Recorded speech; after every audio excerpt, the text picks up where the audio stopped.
Hey ladies and gentlemen, welcome back to the channel. As always, it is Nick here, back with your daily crypto news and analysis, and today we're going to be talking about Ripple and XRP. So sit back, relax, and before we fully jump on into this video, I do just want to ask you guys to please leave a like on this video. It does help the channel grow immensely, and of course I always do greatly appreciate that. And if you do find any of the information in this video valuable, useful, or interesting in any sort of way, definitely hit that subscribe button and turn notifications on. You guys could probably notice that I'm talking a little bit lower. It is currently about 6:20 in the morning. There's a few people sleeping, so I do not want to talk too loud, but we are seeing some nice price movement on Bitcoin. Not so much on altcoins. We're still kind of down on a lot of altcoins, which is expected because dominance is around 42%.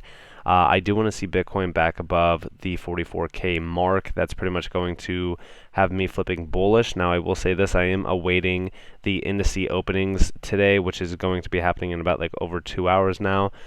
So I'm definitely going to be watching that more so later on today. But I am very excited for what's happening right now in terms of expectations for 2022. Yes, I am still extremely bullish on XRP. We're back above 60 cents. It hasn't moved too much, but overall, when we're talking about the trading volume, it is up about 28.52%, almost 30%. And when we are talking about the inflows into crypto, we are seeing a lot of bullishness throughout the institutional demand zones, which we will address in this video as well. But yeah, I mean, for the most part, things are looking a little bit better, especially on Bitcoin in terms of, where we were just at 33K was pretty scary for a lot of individuals. I get that, but look at the trading volume. It's up 44.21%, a ton of volume flowing into Bitcoin currently as well. Honestly, not too concerned at all in this market. I told you guys this buying opportunity that we just recently seen is probably one of the most incredible buying opportunities since last summer and even March of 2020. Now, I know it wasn't as rough as the March of 2020 drop. Trust me, I even said this is nothing compared to March of 2020. Even the summer drop was nothing compared to that as well. So this is, in my opinion, nothing to be worried about at all. I told you guys that all throughout the week. And overall, yeah, when we're seeing Bitcoin, currently at 36.4K, it's not even going to matter in about a month, or even, maybe even less than a month actually. So this is probably one of the most bullish articles that I've seen. This happened 6 hours ago. So we did see green shoots. Institutional crypto funds see first inflows in 5 weeks. So this is getting interesting. So nearly 14 million has been returned to Bitcoin institutional funds over the past week, but Ethereum-based products are still seeing major outflows.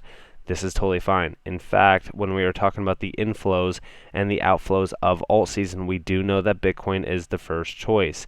Then we do see that money kind of cascade into Ethereum, followed by, of course, our lovely altcoins.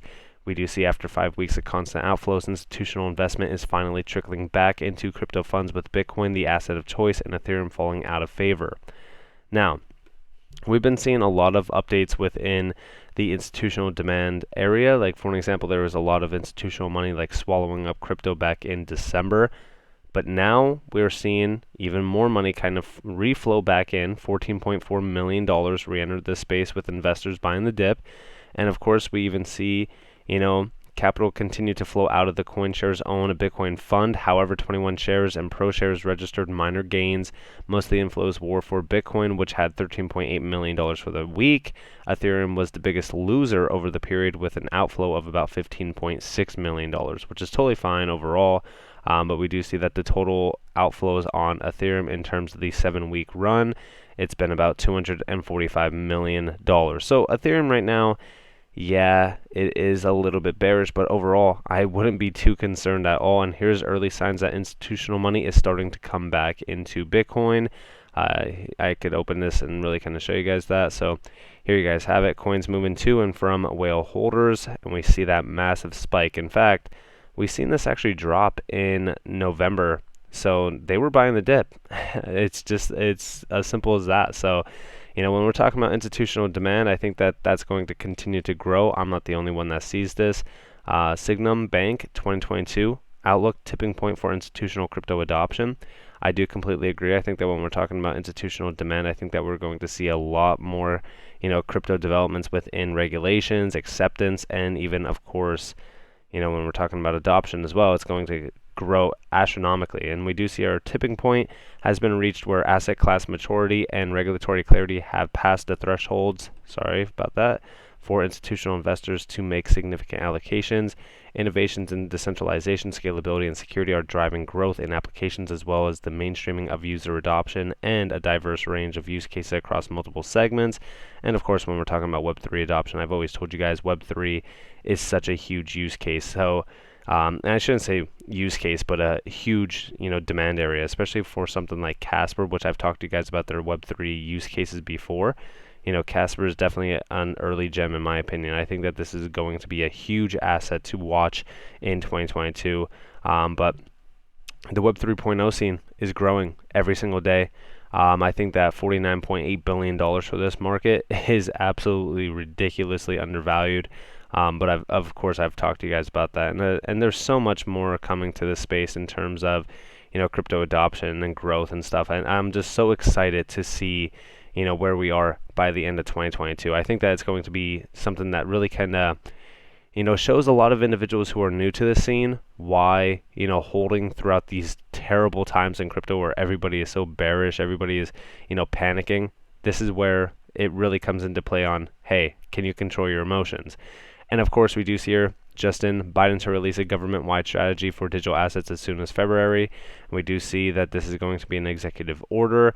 It's expected to make, the executive branch's stance on cryptocurrency more clear. I think that this is going to be interesting to say the least, and I think that I'm definitely anticipating if this is going to be good or bad.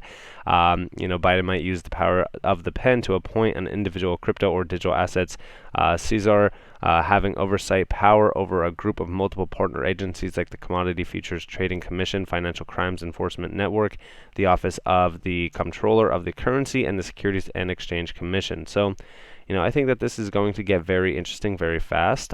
In terms of, when we're talking about the SEC, I think that we need to definitely have a change within this entire market in terms of what's regulating and what is, really not regulating crypto, because right now I think that the SEC is really kind of overstretching their boundaries. So maybe this executive order is going to bring in, possibly a whole new regulatory clarity stance on crypto in general and really kind of reshape this space for what it is. But who knows? This could be good, this could be bad, but I'm definitely anticipating it.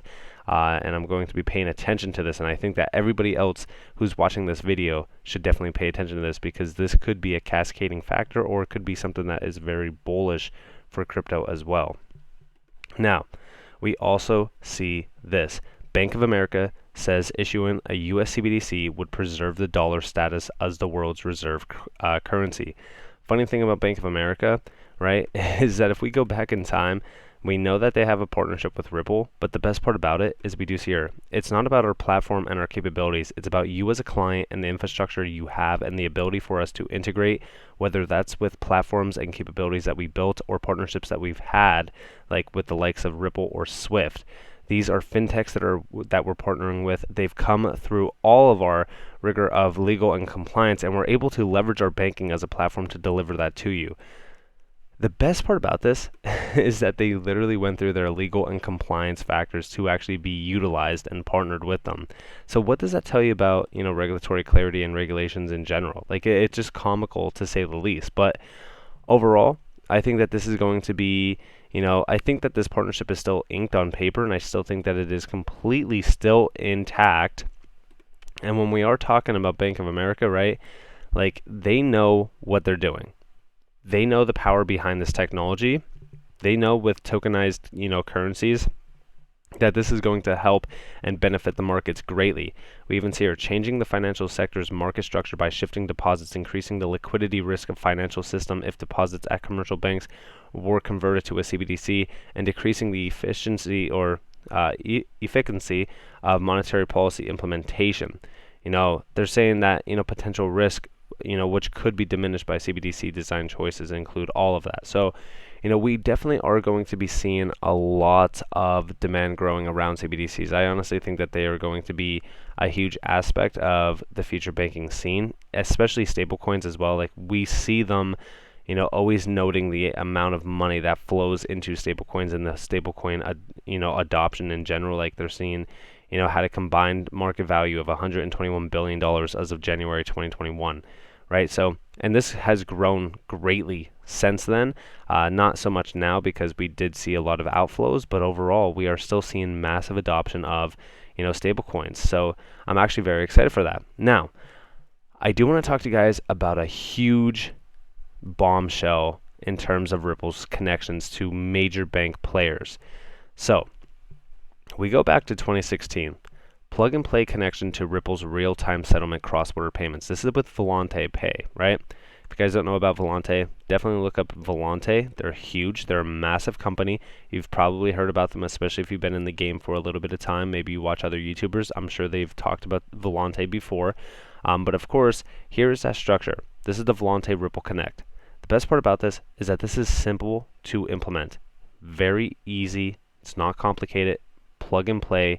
It simplifies the integration between a DLT technology, like for example Ripple, which is going to be the main player here, and these major banks. Best part about it is that they're going to be able to utilize Ripple's overall major payment network, RippleNet, utilizing XRP for, of course, real-time and instant settlement. That is what we want to see. But the best part about this is who are their customers, who's their clients, because this is going to allow pretty much all of Volante customers and clients to utilize Ripple, technology, similar to even Finastra. If you guys don't know about the Finastra stuff, I might save that for tomorrow's video and really kind of talk to you guys about that, because that's a very interesting overall implementation of it, and it really kind of shows you the effectiveness of a plug and play sort of demonstration on how it connects to major players instead of just one at a time. So of course, 100 plus customers in over 35 countries. Best part about it, Wells Fargo, Goldman Sachs, Citi, First American Trust, Tab Bank. These are huge players in the game. BNY Mellon, and there's a ton of little fintech, companies too. But all of these go hand in hand with who, Ripple is really kind of plugging and playing here. These are huge players in the banking scene. And of course, you can read all about Volante. You could read about their partners as well. Like, this is a global, massive, overall company that's all focused around payments as a service. They're focused on major products too. Like, you could read all about Volante Designer and Volpay, sorry.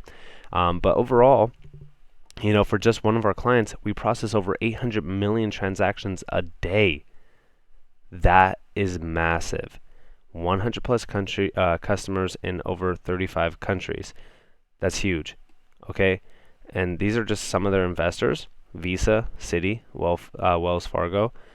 But you could also read all about their partners too. Like, they have a whole list of partners here.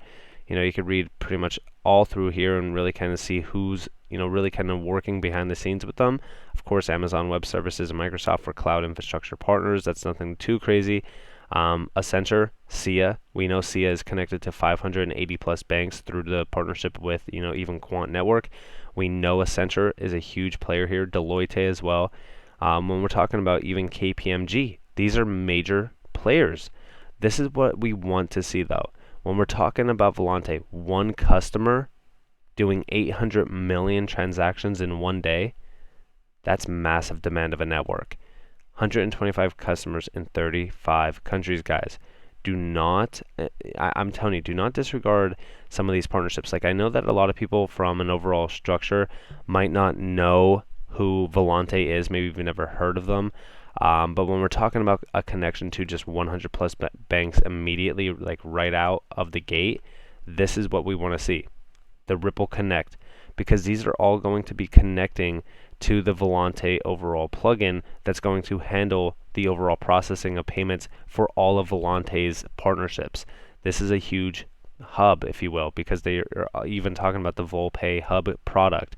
That's what we are discussing even with the liquidity hub from Ripple. Like, that's going to allow a cascading effect to connect two major players all in a simultaneous connection, aka connecting to 100, 1,000, even more banks in just one go.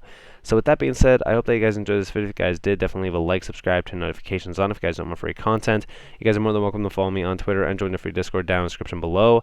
As always, I hope that you all have a beautiful day or a beautiful night wherever you guys are in this beautiful world. This has been Nick. Peace out, guys.